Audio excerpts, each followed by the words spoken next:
മുസ്ലിം ലീഗിന് കോൺഗ്രസിനെ യഥാർത്ഥത്തിൽ പേടിയാണ് എന്നാണ് പറയാനുള്ളത്. അതായത് ഇപ്പോൾ മുസ്ലിം ലീഗിനെ പോലെ ഗതികെട്ട ഒരു പാർട്ടി ഈ ഇന്ത്യ രാജ്യത്തുണ്ടോ എന്ന് സംശയിക്കുന്നത് പോലും തെറ്റില്ല. കാരണം അവരവരുടെ ഒരു ശേഷി വളരെ കൃത്യമായ രീതിയിൽ മനസ്സിലാക്കുന്നുണ്ടോ എന്നത് വലിയൊരു ചോദ്യചിഹ്നമാണ്. നമ്മുടെ നിയമസഭയിലെ ഒരു കക്ഷി നില എടുത്ത് പരിശോധിക്കുകയാണെങ്കിൽ യു ഡി എഫിൻ്റെ കാര്യത്തിലേക്ക് വരുന്നതിന് മുമ്പ് നമുക്ക് എൽ ഡി എഫിൻ്റെ കാര്യം നോക്കുകയാണെങ്കിൽ 61 സീറ്റ് സി പി ഐഎമ്മിന്, സി പി ഐക്ക് 17 സീറ്റ്. അപ്പോൾ സി പി ഐയും തമ്മിലുള്ള ഒരു വ്യത്യാസം എന്ന് പറയുന്നത് 44 സീറ്റുകളാണ്.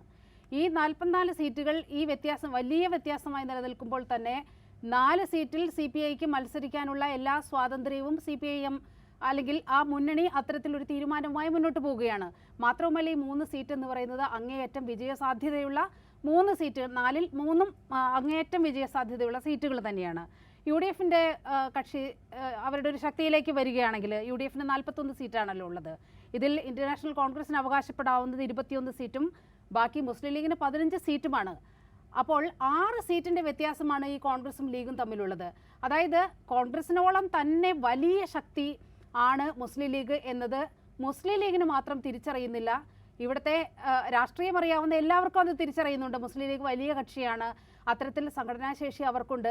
പക്ഷേ ആ ശക്തിക്കനുസരിച്ച് ആക്ട് ചെയ്യാൻ ഇവരെന്തിനാണ് കോൺഗ്രസിനെ പേടിക്കുന്നത് എന്നതാണ് രാഷ്ട്രീയ നിരീക്ഷകരെല്ലാം ഉയർത്തുന്ന ഒരു വാദം. നാളെ ഇപ്പോൾ നിർണായകമായ ഒരു തീരുമാനം മുസ്ലിം ലീഗിൽ നിന്നുണ്ടാകുന്നു എന്ന് പറയുന്നുണ്ട്. പക്ഷേ ഒന്നും ഉണ്ടാകാൻ പോകുന്നില്ല. ഈ രാജ്യസഭാ സീറ്റ് കൊണ്ട് ഞങ്ങൾ തൃപ്തിപ്പെടാൻ പോകുന്നു എന്ന് കഴിഞ്ഞ തവണ പറഞ്ഞതുപോലെ തന്നെ ഇത്തവണയും പറയാനാണ് സാധ്യത.